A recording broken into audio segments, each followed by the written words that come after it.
Hi everyone, welcome to our channel Let's Learn Daily. இந்த வீடியோவில் நம்ம என்ன பார்க்க போகிறோம் அப்படின்னா இந்த மாதிரி ஒரு பவுச் எப்படி செய்யறதுன்னு பார்க்க போகிறோம். ஸோ உங்களோட ஸ்கூல் திங்ஸ் அப்படி இல்லை அப்படின்னா உங்களுடைய குரூஷேக்குரிய திங்ஸ் எதுனாலும் நீங்கள் உள்ளே போட்டு வச்சுக்கலாம். ஸோ வாங்க எப்படி செய்யறதுன்னு பார்ப்போம். ஸோ நான் டபுள் கலர் யூஸ் பண்ணி பண்ணியிருக்கேன். நீங்கள் சிங்கிள் கலரில் செய்கிறதுனாலும் செய்யலாம். ஸோ நம்மளோட விஷ் தான். ஸோ என்னோட பேட்டர்ன் படி நீங்கள் ஃபாலோ பண்ணீங்க அப்படின்னா நீங்கள் சேஞ்ச் பண்ணுற அந்த செகண்ட் கலர் வந்து அந்த சைட்ஸில் வரும். ஓகேவா? ஸோ ஃபஸ்ட்டு வந்து செயினோட லென்த்துக்கு, அதாவது செயின் போட போகிறோம். ஸோ அந்த செயின் எப்படி இருக்கணும் அப்படின்னா நீங்கள் ஜிப் வாங்கியிருப்பீங்கல்ல, ஸோ அந்த ஜிப்புக்குரிய லென்த்துக்கு அளவுக்கு இருக்கணும். ஸோ நம்ம ஜிப் வச்சு தான் யூஸ் பண்ண போகிறோம். ஸோ நார்மலாக ஜிப் வந்து தனியாக கிடைக்கும், உங்களுக்கு கேட்டு பாருங்கள், உங்களோட பக்கத்தில் இருக்க பட்டன் ஷாப்ஸ் எதுலனாலும் இருக்கும். ஸோ இந்த ஜிப்போடைய லென்த்தை விட கொஞ்சம் அதிகமாக இருக்கிற மாதிரி இருக்கணும். ஏன்னா ஜிப்போடைய லென்த்துக்கே ஸ்டிச் பண்ணிங்க அப்படின்னா ஜிப் வந்து நம்ம ஸ்டிச் பண்ணும்போது உள்ளே ஃபோல்ட் ஆகி போகிற மாதிரி இருக்கும். அந்த எட்ஜஸில் வந்து நீளமாக இருக்காது, பவுச்சோட சைஸும் குட்டியாயிரும். ஸோ அது மாதிரி ஒன்று ஃபஸ்ட்டு ட்ரை பண்ணேன். அது ரொம்ப சிறுசாகி சைடில் ஃபுல்லாக ஜிப் இன்னும் கொஞ்சம் இறங்கிருச்சு. ஸோ அதனால தான் நான் இப்படி சொல்கிறேன். ஸோ ஜிப்போட லென்த்தை விட அதிகமாக ரெண்டு சைடு ஒரு 4 to 5 ஸ்டிச்சஸ் வச்சுக்கோங்க. ஸோ நம்ம அதை 5 ஸ்டிச்சஸை தான் அடுத்து வந்து ஸ்கிப் பண்ணுவோம். ஸோ நீங்கள் 4 ஸ்டிச்சஸ் வச்சிங்க அப்படின்னா அந்த 4 ஸ்டிச்சஸை செகண்ட் ஸ்டெப் பண்ணும்போது ஸ்கிப் பண்ணணும். 5 ஸ்டிச்சஸ் நீங்கள் போடுறீங்கன்னா அந்த 5 ஸ்டிச்சஸை ஸ்கிப் பண்ணணும். நான் இங்கே வந்து 5 ஸ்டிச்சஸ் ஸ்கிப் பண்ணியிருப்பேன். நீங்களும் அதே மாதிரி 5 ஸ்டிச்சஸ் ஸ்கிப் பண்ணுறதுனால ஸ்கிப் பண்ணிக்கோங்க, இல்லை 4நாலும் ஓகே தான். ஸோ அப்போது உங்களுடைய ஆக்சுவல் ஜிப்போடைய லென்த்துலேருந்து 2 சைடு எக்ஸ்ட்ராவாக 5 ஸ்டிச்சஸ் இல்லைனா 4 ஸ்டிச்சஸ் போடணும். ஓகேவா? போட்டு முடிச்சதுக்கப்புறம் எக்ஸ்ட்ரா ஒரு செயின் ஸ்டிச் போட்டு டர்ன் பண்ணிக்கோங்க. டர்ன் பண்ணி ஃபுல்லாக சிங்கிள் க்ரூஷே போட ஆரம்பிச்சிடலாம். ஸோ இது வந்து ஒரு 4 லைன்ஸ்க்கு போடணும்.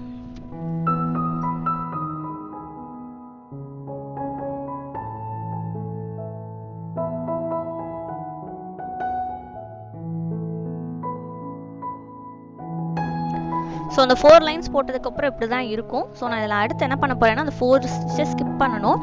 அதுக்கு ஒயிட் கலரை ஜாயின் பண்ண போகிறேன். ஸோ அந்த ஒயிட் கலரை அந்த சைட்லேருந்தே ஸ்கிப் பண்ணி ஜாயின் பண்ணுறதுக்காக ஸ்லிப் ஸ்டிச் யூஸ் பண்ணி ஸ்கிப் பண்ணிட்டு எப்பயும் போல் சிங்கிள் க்ரோஷே தான் போட போகிறோம். பட் பேக் லூப்பில் மட்டும் போடணும்.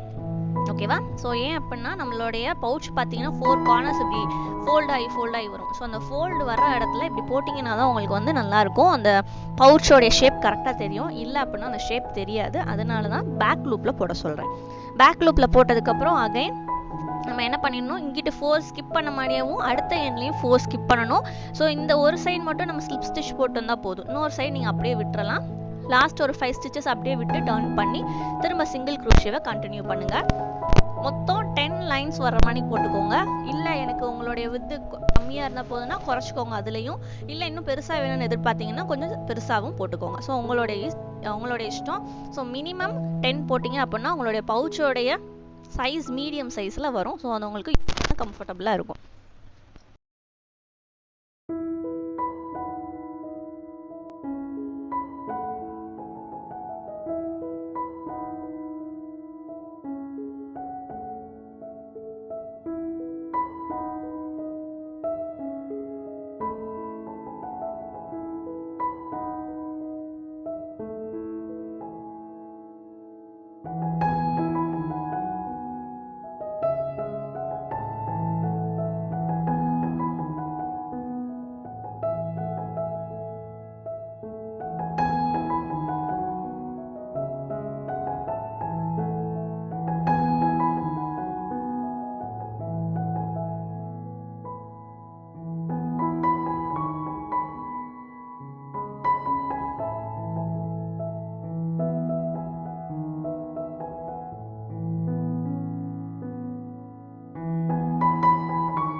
ஸோ இந்த ஸ்டெப்பையும் ஸ்கிப் போட்டு முடிச்சதுக்கப்புறம் நமக்கு இப்படி தான் இருக்கும். ஸோ தேர்ட் ஸ்டெப்பில் என்ன பண்ண போகிறோம் அப்படின்னா, திரும்ப அகெயின் அந்த தேர்ட் ஸ்டெப் ஸ்டார்ட் பண்ணும்போது 5 செயின் ஸ்டிச்சஸ் எக்ஸ்ட்ரா போடணும். ஏன்னா ஃபஸ்ட்டு போட்டோவில் உங்களுடைய ஜிப்பரோடைய சைஸ்க்கு ஏற்றாப்புல அதே லென்த்தில் இந்த பேஸ் வரணும். அப்போ தான் உங்களுக்கு ஃபோல்ட் பண்ணி ஸ்டிச் பண்ணும்போது கரெக்டாக வரும்.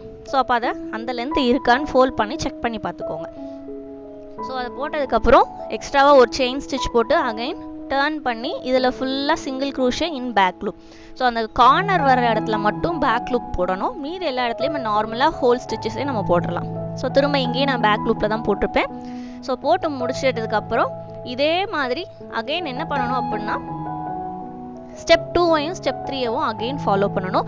ஸோ அப்போது உங்களுக்கு முடிச்சதுக்கப்புறம் எப்படி இருக்குன்னு காட்டுறேன் பாருங்கள். ஸோ அங்கே மாதிரியும் இது இந்த 10 rows இங்கே போட்டதுக்கப்புறம் கார்னரில் 5 ஸ்டிச்சஸ் ஸ்கிப் பண்ணோம்ல ஸ்டெப் 2க்கு, அதே மாதிரி ஸ்கிப் பண்ணி போடுங்க.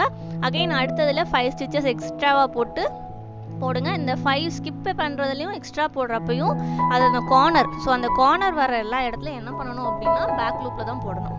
ஓகேவா? இப்போ ஃபஸ்ட்டு அந்த 2 எட்ஜஸ்லையும் போட்டு முடிச்சதுக்கப்புறம் இருக்கிற லென்த் வந்து ஜிப்பு கிட்ட வருது. அடுத்து 2 சைடில் வருது. சென்டரில் இருக்கிறது வந்து பேஸில் வருது. ஸோ போட்டுட்டு காட்டுறேன் பாருங்கள்.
ஸோ ஃபுல்லாக முடிச்சிட்டிங்கன்னா இந்த மாதிரி தான் இருக்கும். ஸோ இந்த மாதிரி முடிச்சதுக்கப்புறம் நம்மளுடைய ஜிப்பை நம்ம அட்டாச் பண்ண ஆரம்பிக்கலாம்.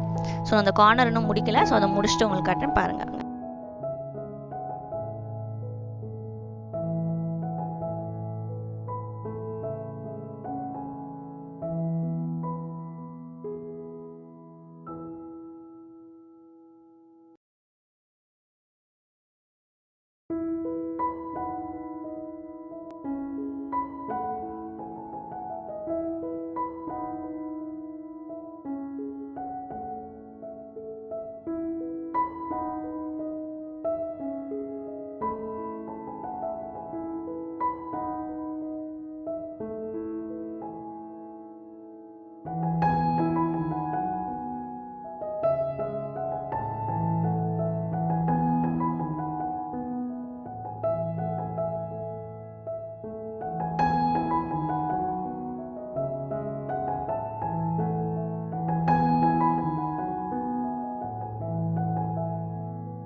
ஸோ உங்களுடைய ராங் சைடில் உள்ளே இருக்க மாணிக்கு வச்சுட்டு கரெக்டாக ஜிப்பை அதுக்குள்ளே வச்சுருங்க. ஸோ நம்ம நார்மல் பவுச்சில் பார்த்தீங்கன்னா எப்படி இருக்குன்னு தெரியும். ஜிப்போட அந்த எட்ஜஸ் வந்து வெளியே தெரியாது. ஸோ அந்த மாதிரியேவும் நீங்களும் ஸ்டிச் பண்ணிடுங்க 2 சைடும். ஸ்டிச் பண்ணதுக்கப்புறம் உல்ட்டாவாக டர்ன் பண்ணிட்டு உள்ளேயுமேவும் நீங்கள் ஃபஸ்ட்டு அதை ஜாயின் பண்ணி ஸ்டிச் பண்ணிக்கோங்க. மேலேயும் கீழேயும் ஜாயின் பண்ணி ஸ்டிச் பண்ணிக்கோங்க. அதேமாதிரி சைட்லேயும் ஸ்டிச் பண்ணிக்கோங்க. ஸோ 3 இந்த சைடு வந்து ஸ்டிச் பண்ணுற மாதிரி இருக்கும். இதே மாதிரி 2 சைட்ஸுமே ஸ்டிச் பண்ணிட்டு நீங்கள் மறுபடியும் அகைன் உல்ட்டாவாக டர்ன் பண்ணி விட்டுட்டு அப் சைட் ஒன்று எடுத்துட்டு நீங்கள் ஃபுல்லாக அதை வந்து கார்னர் எல்லாத்தையுமே நல்லா தள்ளி விட்டு இது பண்ணிக்கிட்டீங்க அப்படின்னா உங்களுக்கு ஒன்று பவுச்சோட ஷேப் வந்து கரெக்டாக வந்துடும். ஸோ போட்டுட்டு காட்டுறேன் பாருங்கள்.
ஸோ அவ்வளோதான் நம்மளுடைய பவுச் ரெடி. ஸோ எட்ஜஸை ஃபுல்லாக நல்லா தள்ளி விட்டுருங்க. தள்ளி விட்டுட்டு அவங்களோட ஜிப்பை லாக் பண்ணி பார்த்துக்கோங்க. ஸோ எவ்வளோ அழகாக இருக்குன்னு பாருங்கள். ஸோ கண்டிப்பாக நீங்களும் ட்ரை பண்ணி பாருங்கள். ரொம்ப ஈஸியாக இருக்கும். ஸோ இது நம்ம பேசிக் ஸ்டிச் வச்சு தான் போட்டிருக்கோம். என்ன ஸ்டிச் யூஸ் பண்ணோம்? செயின் ஸ்டிச்சு, சிங்கிள் க்ரூஷே, அதுக்கப்புறம் பேக் லூப்பில் போட்டு போடுறது மட்டும் புதுசாக இருக்கும். புதுசாக பழகுறீங்க அப்படின்னா பேக் லூப்னா செயினில் முன்னாடி உள்ளது ஃப்ரண்ட் லூப், பின்னாடி உள்ளது பேக் லூப். ஸோ அதை பார்த்து கரெக்டாக போட்டுக்கோங்க. ஸோ கண்டிப்பாக ட்ரை பண்ணி பார்த்து எப்படி இருக்குன்னு சொல்லுங்கள். எங்களுடைய பிளேலிஸ்ட்டில் மற்ற வீடியோஸையும் செக் பண்ணி பாருங்கள். தேங்க்யூ.